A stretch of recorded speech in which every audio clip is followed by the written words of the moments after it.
조용찬 미중산업경제연구소 소장님 모셨습니다. 안녕하세요. 어서 예, 오십시오. 안녕하십니까. 네, 오래 기다리셨습니다. 아닙니다. 오래 기다리셨습니다. 저도 네. 공부 많이 했습니다. 네. 제가 설득하는데 실패했어요. 한국 시장 좋게 말씀하시라고 계속 설득했는데 설득에 실패했습니다. 네. 중국은 이제 육중전회가 시작을 하죠. 이게 굉장히 큰 의미가 있는 그런 대회인 거죠. 아니 2부의 결론도 사실 네. 중국이었어요. 중국이 우리에게 희망이다. 이렇게 끝났기 때문에 오늘 더 시청자분들께서도 관심이 많으실 것 같은데요. 네. 오늘 또 어떤 말씀부터 해주실 네. 건가요? 네. 뭐 오늘 이야기는 아무래도 요소수 문제가 가장 큰 최근에. 이슈가 되고 있기 때문에 네. 뭐 그 문제에 좀 들어가 보고요. 뭐 시간이 되는 대로 뭐 육중전의 문제라든지 그리고 11월 11일 날이 중국의 그 독신자의 날, 광군주의 쌍수이라 그러죠. 네. 뭐 그거와 관련된 특수들이 있지 않겠냐 생각을 했는데 이번에는 조금 좀 보수적으로 보셔야 된다는 시각을 전달해드리고 싶어서 네. 그런 순서대로 하도록 하겠습니다. 예, 예. 네. 요수수가 진짜 왜 그 부족한 겁니까? 이게 뭐 요소수, 아무래도 전 요소수가 세계적으로 그 전 요소수가 요소를 잘 뭔지도 솔직히 저는 잘 모르는데요. 이게 왜 갑자기 난리가 난 거예요? 이게 네. 중국을 이야기할 때는 먼저 중국의 그 내부적인 문제가 뭐가 있느냐를 먼저 보셔야 되는데 중국 같은 경우에는 그 내년도가 중국 공산당 간부들의 대규모 인사철입니다. 네. 현재 육중전에서도 시 주석 같은 경우는 상기 임기가 결정이 되고요. 네. 또 이거와 관련해서 상무위원 7명의 인사가 되는데 이제 앞으로 그 고위층 인사가 끝나고 나머지는 이제 장관급 인사 그 밑에 있는 국장급 또 실무자 간부급 인사가 연쇄적으로 있고요. 이거와 관련해서 국유기업체들도 한꺼번에 다 인사가 있습니다. 이 때문에 중국에서는 4천만 명 공무원들이 있는데요. 이 공무원들 같은 경우에는 그중에 간부라고 하는 사람이 5급 공무원이죠. 거기가 70만 명 정도 됩니다. 그리고 4급 공무원이 5만 명 정도가 되고요. 네. 그리고 국장급이 3천 명 정도가 됩니다.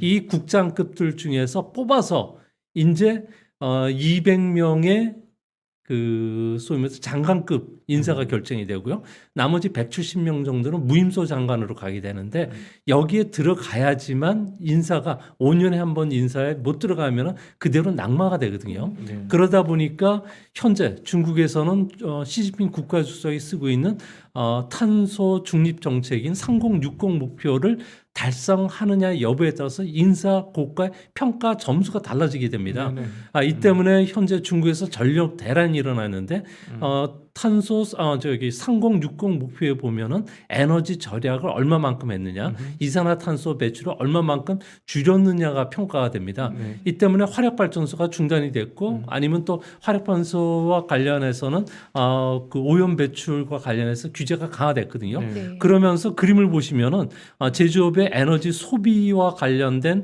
앞 시간에도 전무님이 말씀을 하셨는데 네. 5개 업종이 대표적으로 중국의 전력 사용량의 그 제조업의 절반 가까이 차지한다는 겁니다. 네. 뭐 철강이라든지 화학이라든지 비철금속 그리고 석탄 석유와 관련된 제품을 생산하는 기업 그리고 비철금속 압연금속이 되는데 이 석유화학 중에서 중국에서는 기본적으로 요소라든지 그 비료와 관련된 그 소비를 전력 소비가 상당히 많이 차지합니다. 이따 보니까 국장급 공무원들이 진급하기 위해서는 이거 요소와 관련된 그 비료와 관련해서 생산을 좀 줄이면서 CO2 배출을 줄여야 되는데 그게 이제 최근 들어와서 요소 생산 가동률이 10월 달에 67%까지 급락을 했고요. 네. 이것뿐만 아니라 하루에 생산량이 15만 톤 정도밖에 안 되고 있습니다. 네. 평소에 비해서도 한 3분의 1 정도가 줄었고요. 그리고 기업이 재고량이 좀 있으면 이런 문제가 없는데 재고량도 3일치밖에 안 된다는 겁니다. 근데 문제는 중국 같은 경우에는 전체적으로 요소 생산을 늘릴 수 있는 기회가 되는데 중국에서는 3060 목표에 의해서 신규 대출들 같은 경우는 그린 론이라고 해서 정부의 그 에너지 전략과 관련된 맞는 부분에는 대출을 해줍니다. 그러니까 2분기에만 무려 27% 이 대출이 증가했는데 기본적인 옛날 재래산업들 에너지를 많이 사용하는 쪽은 줄여야 된다는 겁니다. 네, 네. 그러다 보니까 설비 투자도 못하게 되죠. 가격은 올라가는데 공무원들은 허가를 안 내주죠. 그러다 보니까 그 요소 가격이 지금 계속 급등을 하고 그게 이제 식량 가격까지도 연결이 되는 그런 상황입니다. 그렇기 때문에 현재 중국 안에서 요소가 를 가지고 암모니아를 생산하고 그리고 요소소를 사용하게 되는데 이 요소소와 관련된 재고도 그래서 이제 급감을 했고 수출 규제가 들어갔고 이 때문에 우리나라 같은 경우에도 요소수 대란이 일어났는데 뭐 유럽 같은 경우에도 디젤 자동차가 많긴 하지만 이거와 관련해서 공급망을 함께 구축을 했다는 측면에서 우리보다 덜한 거고요. 전 세계적으로 우리만큼 이렇게 그 대란이 일어난 나라는 없었는데 아무래도 이명박 정부 때부터 우리가 그린 그 디젤 정책을 쓰면서 너무 과도할 정도로 디젤 자동차에 의존한 그 성장을 해왔다는 점이 이번에 발목을 잡는 건 아닌가 이렇게 보여집니다. 네. 그러면 뭐 당장 풀린 문제도 아니네요. 네, 지금 현재 중국 같은 경우에는 아무래도 그 시주석 같은 경우에는 그 CO2 배출량을 2025년까지 무조건 18% 정도 줄여야 됩니다. 그렇기 때문에 요소와 관련된 생산은 앞으로 계속 줄 수밖에 없다는 거고요. 해외에서 이제 수입하는 국가로 전환이 될 가능성이 높습니다. 이 때문에 중국 같은 경우에는 기본적으로 화력 발전소가 2,990기 정도가 되는데요. 우리나라 화력 발전소가 몇 개인 줄 아십니까?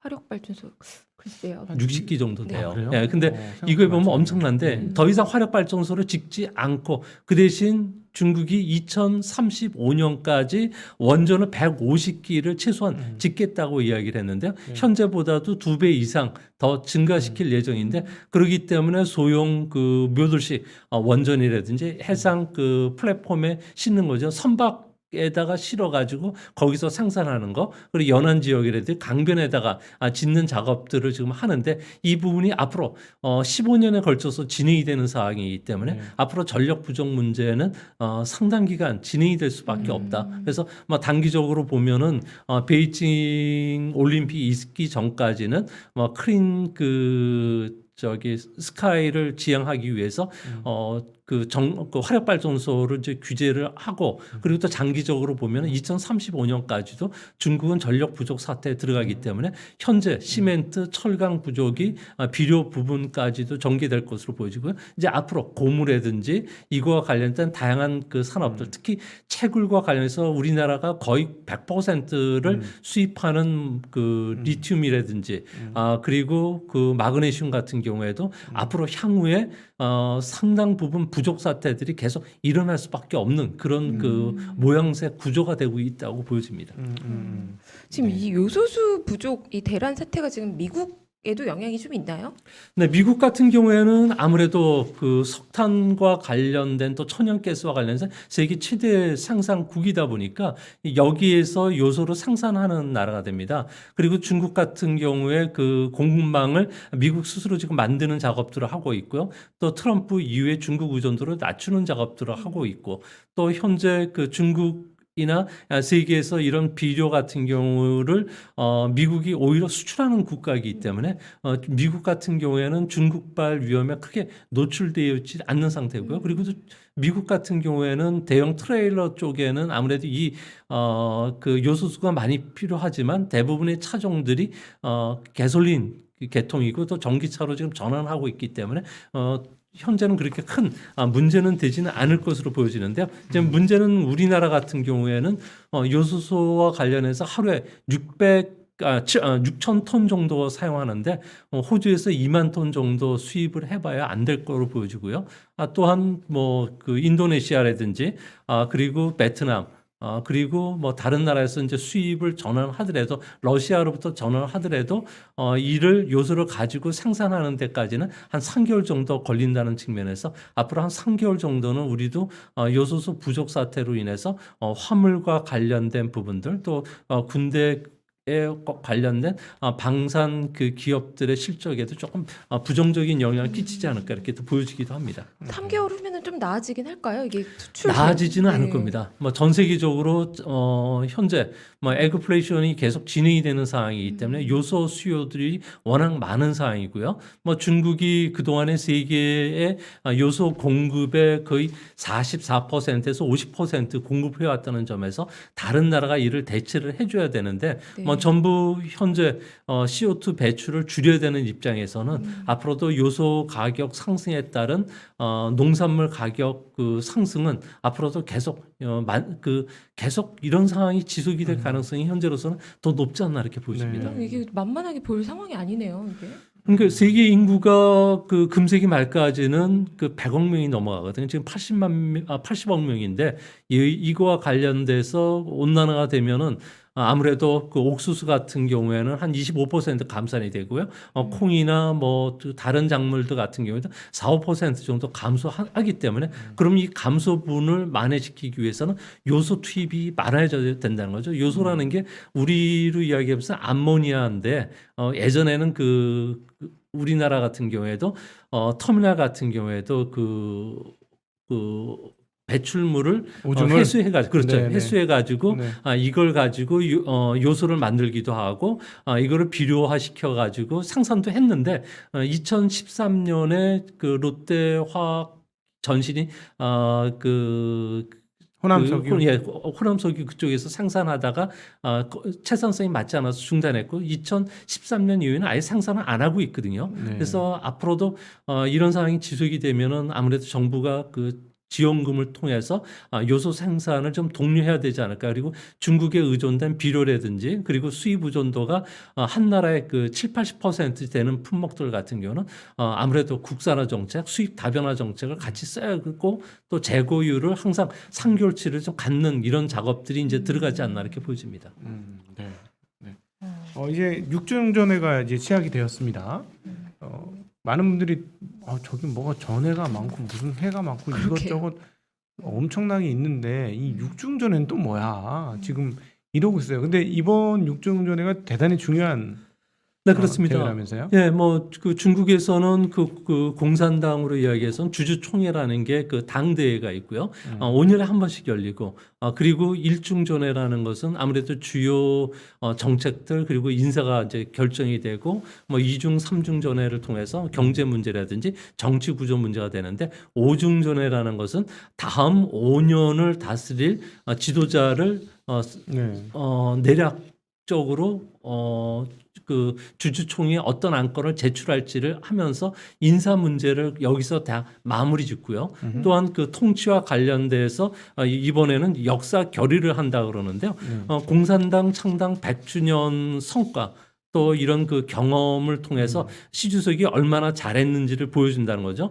뭐 5,000년 역사 중에서 중국이 시진핑 때 와서 반부패라든지 탈빈곤화를 해왔다. 그리고 1대1로와 관련해서 중국이 그 중국의 꿈을 이루는 지도자를 만들었다. 네. 그리고 앞으로 2049년 그 공산당 100주년 행사 때 사회주의 현대화 강국을 건설하기 위해서는 시 주석의 상기 임기가 필요하다는 결의를 채택을 한다고 합니다. 네. 이 때문에 시 주석 같은 경우에는 현재 등소평의 권위를 넘어서 마오쩌둥급과 같은 등급의 지도자가 됐기 때문에 앞으로 그 중국 같은 경우는 커다란 내홍에 시달릴 가능성이 큰데요. 조금 전에도 말씀드렸듯이 중국의 공무원들도 안테나를 세워가지고 국장급들은 누구의 줄을 대야 된다는 걸 분명히 알면서 이런 전력 사태들, 요소 부족 사태들이 일어났듯이 이제 앞으로 중국의 그 주요 그 200만 개 정도 되는 국유 기업체들 같은 경우에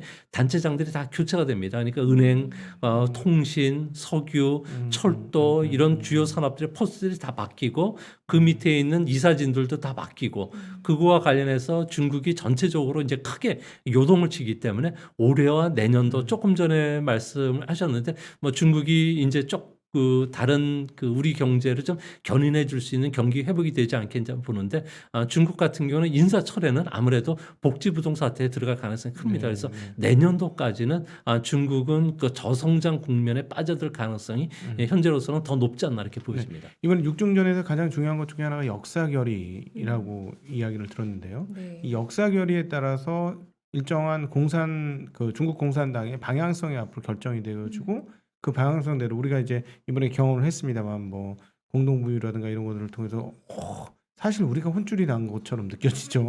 하도 혼동이 커가지고 아마 그런 그 어떤 계통의 것들이 나올 것으로 자꾸 얘기되어지고 있는데요. 어떤 거가 나올 거로 생각하면 네, 아무래도 이번 역사 결의를 통해서 시진핑의 통치 철학이 채택이 될 것으로 보여지는데요. 뭐 유물 상한에 근거한 새로운 발전관을 제시한다고 합니다. 네. 이 때문에 현재 공동 부유와 관련해서도 강하게 밀고 나가게 될 가능성이 있고요. 네. 또 민족과 문화의 일체감을 강조하고 선진국보다 뛰어난 중국식 민주주의에 대해서 이제 홍보를 강화한다고 합니다. 이렇게 되면 올해 말서부터 양안 간의 갈등이 고조가 될 거고요. 또 미중 간의 대립도 본격화될 가능성이 큽니다. 이렇게 되면 아무래도 남중국해, 동중국해 또 한반도를 둘러싼 지정학적 문제가 상당히 꼬일 가능성이 큰데요. 이 때문에 앞으로 중국 같은 경우는 자신의 그 미래 또 애국주의 운동이라든지 그리고 민족주의를 통해서 시주석 같은 경우는 권력을 강화할 수밖에 없습니다. 이렇게 된다면 K-팝이라든지 K-드라마, K-뷰티, K-한복, K-푸드 같은 경우에도 자신의 거라고 주장하고 있는 상황이기 때문에 앞으로 한국이 이거와 관해서 진입 장벽이 상당히 높아질 가능성이 큽니다. 그래서 중국과 관해서 우리 게임 판호가 좀 그 해제가 되지 않나, 또 한국과 관련된 중국인들의 방문도 오히려 갈등 관계가 심화되면서 해제가 조금 늦어질 가능성이 크지 않나 보여집니다. 또 한 가지는 대정책의 핵심 같은 경우는 시진핑 같은 경우는 음양 오행을 상당히 신봉을 하고 있고요. 사상은 풍수지리에 기반한 동승서강이라는 그 이론에 심취하고 있다 합니다. 뭐 동쪽 기운이 중국적 기운이 올라가고 서쪽 서방 기운이 떨어진다고 지금 보고 있는데요. 이 때문에 앞으로 미래는 중국이 주도한다는 거죠. 그래서 앞으로 경제력뿐만 아니라 군사력을 팽창하고 이를 세계에 보여줘야 된다는 게 시진핑의 생각입니다. 네. 미국에 대해서는 아무래도 아직 힘이 약하니까 미소 외교를 보여주겠지만 우리나라를 비롯해서 주변국들에 대해서는 중국이 국제 질서를 무시하고 힘에 의한 강압 그 외교, 전략 외교, 내정 간섭, 그다음에 군사적 그 위협이 상당히 고조될 가능성이 크다는 점에서 앞으로 대중국과 관련된 투자 종목들 같은 경우는 좀 내년도에는 상당히 좀 유의해서 보셔야 되지 않을까 보여지는데요. 아무래도 좀 호재보다는 악재가 많은 시절이 되지 않을까 보여집니다. 네. 또 그 블랙 프라이데이 중국판 블랙 프라이데이라고 하죠. 이 광군제 행사도 목요일에 시작이 되는데요. 올해도 또 신기록 행진이 이어질 거라고 보시나요? 몇 년 연속 계속 맨날 신기록이었죠. 네, 네. 신기록 얘기만 계속 들었던 네, 것 같은데요. 네. 근데 최근에는 또 알리바바 워낙에 올해는 또 분위기가 안 좋았어서 그리고 이 중국 소비가 지금 굉장히 안 좋은 네. 걸로 알고 있는데요. 네, 중국 소비는 앞으로도 계속 좀 안 좋아질 가능성이 큰데요. 아무래도 작년도 같은 경우는 관군제에서 알리바바라든지 징둥닷컴 같은 경우는 142조 원의 매출을 올렸습니다. 하루는 아니고요. 11월 달부터 미리 선 주문을 받기 때문에 맞아요. 지금 세일하고 있는 것 같아요. 그렇죠. 그래서 네. 뭐 11월 11일까지 받은 거를 가지고 이제 합산을 한 건데요. 이때 이제 알리바바 같은 경우에는 무려 전년 동기 대비해서 85%나 증가를 했고요. 네. 근데 이제 올해는 문제가 되는 게 플랫폼 경제와 관련해서 시 주석이 규제를 강화하라고 지시를 했고요. 또 현재 프로모션과 관련돼서 스팸 메일을 보내지 말라고 10월 달에 지시가 떨어졌습니다. 이뿐만 아니라 플랫폼 기업에 대해서는 책임제를 강화시키는 법안들이 지금 채택이 돼서 시행이 되고 있거든요. 뭐 우리나라처럼 플랫폼 기업들이 직접 자기 그 자사 브랜드를 가지고 타사와 경쟁하지 못하도록 한다든지, 그리고 반품과 관련된 규정이 강화됐고요.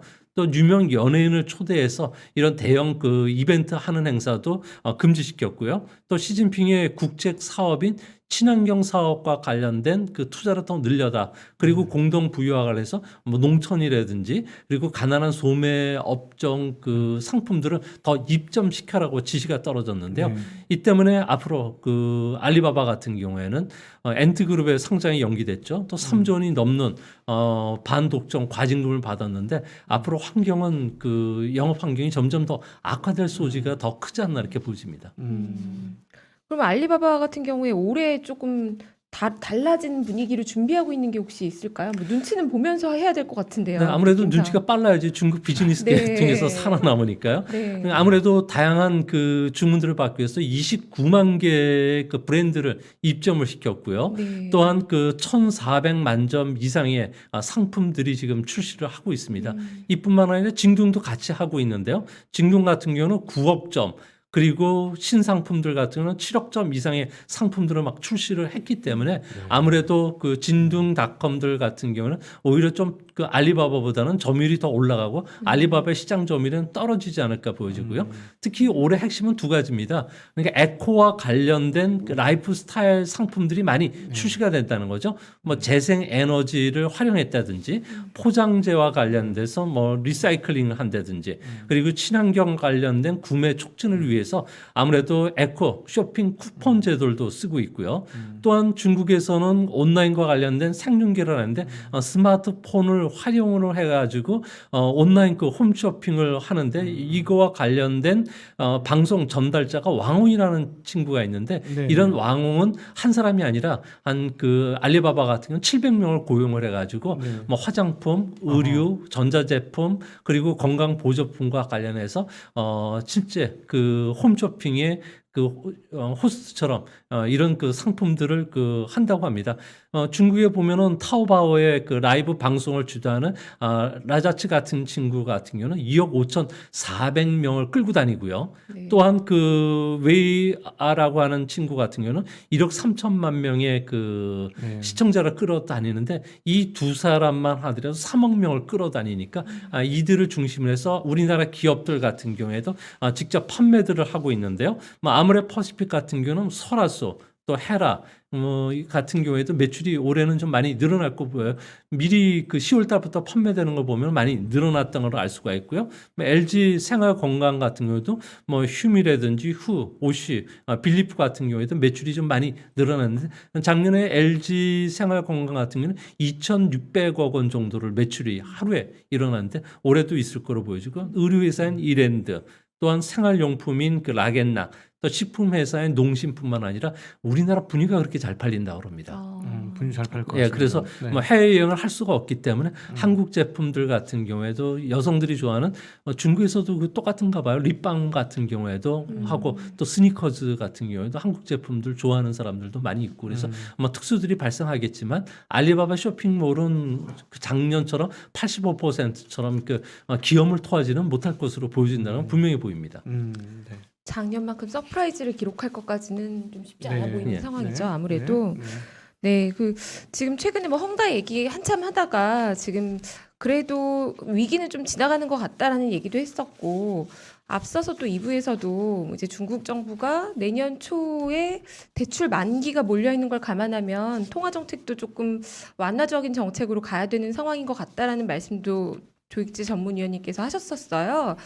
이제 조금 자금 지원을 중국 정부가 부동산 개발 회사한테도 해주고 뭔가 돈을 조금 풀어주자 이런 분위기로 간다면 연말에는 간다면 좀 증시를 중국 증시가 이제는 조금 낙관해도 되는 분위기로 바뀔 수 있을까요? 네, 어떻게 중국 보시나요? 증시 같은 경우는 네. 낙관하셔도 되는데요. 왜 이런 말씀을 드리는 거니? 뭐 중국의 돈 흐름을 좀 보셔야 되는데요. 뭐 중국 경기는 4분기는 그 최악의 경우는 3%, 잘해야 4% 초반대거든요. 네. 그런데도 이렇게 좋게 보는 이유 중에 하나가 중국의 그 자금 흐름이라는 게 이제 상품 쪽에 그 들어가는 4,500조 원의 자금이 헝다 사태 이후에 원금을 보장을 받지 못하다 보니까 이 고수익을 노렸던 단기 투자 상품들이 지금 갈 데가 없다는 겁니다. 또 부동산 시장이 제일 큰 투자 시장이었는데 부동산과 관련된 규제가 강화되면서 아무래도 부동산 불빛 신화가 꺼졌고요. 네. 근데 이 돈들이 이제 고스란히 주시장으로 이제 하나둘 모여들기 시작하는 모습을 보여주는데요. 이번 주에 중국의 이동통신이 IPO가 시작이 되면서 내년도에는 IPO 등록제가 본격적으로 진행이 되고요. 또한 중국과 관련해서는 내년도부터는 주식시장에 관련해 가지고는 저축에서 투자로의 기능을 강화시켜주기 위한 조치, 그리고 중국의 차스닥, 그러니까 소위 말해서 미국의 나스닥과 관련된 성장 시장이 10월 달에 개설이 되면서 앞으로 내년도에는 본격적으로 이 시장이 활성화된다는 겁니다. 이 때문에 중국에서 그림을 보시면요. 중국의 제조업 PMI와 중국의 신용 충격 지표가 있는데요. 중국의 신용 충격 지표 같은 경우는 12개월 정도 글로벌 제조업 지수보다 선행을 하는데 현재 중국 같은 경우에는 은행 대출들이 거의 바닥 수준까지 떨어졌다는 겁니다. 이 때문에 글로벌 제조업 지수도 신용 충격 지표가 회복이 되면은 바로 움직일 수가 있는데요. 이 신용 충격 지표를 보면은 보통 수축 국면인 그 침체 국면이 보통 9개월 정도 되는데 현재는 5개월째 이 수축 국면에 들어가 있다는 겁니다. 이제 5개월 안에 다시 회복 국면으로 들어갈 가능성이 큰데 이거와 관련해서 리커창 총리 같은 경우는 부동산에 대한 규제를 좀 완화시키고 대출을 확대하라고 지시했고요. 또 인민은행장, 은행감독위원장 같은 경우에도 실제 헝다를 비롯해서 많은 기업에 대출을 좀 재개하라고 지시가 떨어졌고 또한 25개 은행단들에 대해서 정부 중앙신시조가 거기 가서 실사를 하고 있기 때문에 앞으로 중국과 관련된 신용 부분은 어느 정도 회복이 된다는 점에서 뭐 중국 증시도 이제 바닥 국면을 이제 탈출할 가능성이 크고요. 그거는 빠르면은 올해 그 12월이나 11월 말서부터는 좀 회복이 되면서 내년도 전인대까지는 주가가 현재보다도 한 단계 더 올라갈 가능성은 있지 않나 이렇게 보여집니다. 다만 이게 경기가 좋아서 되는 게 아니고요. 경기 그 침체 국면에서도 베어마켓 랠리가 또 형성이 될 수 있는 그런 모습이기 때문에 그런 쪽으로 접근해 주시는 게 좋을 듯 보입니다. 네. 네, 오늘도 중국 증시 살펴봤고요. 네, 앞으로 육준전에 그리고 또 광군제 갑자기 말을 더듬었네. 네. 지나고 나서 또 저희 또 함께 모시도록 하겠습니다. 네, 오늘도 말씀 감사했고요. 조용찬 미중 산업경제연구소 소장님, 네, 말씀 감사했습니다. 고맙습니다. 네, 고맙습니다. 감사합니다. 네.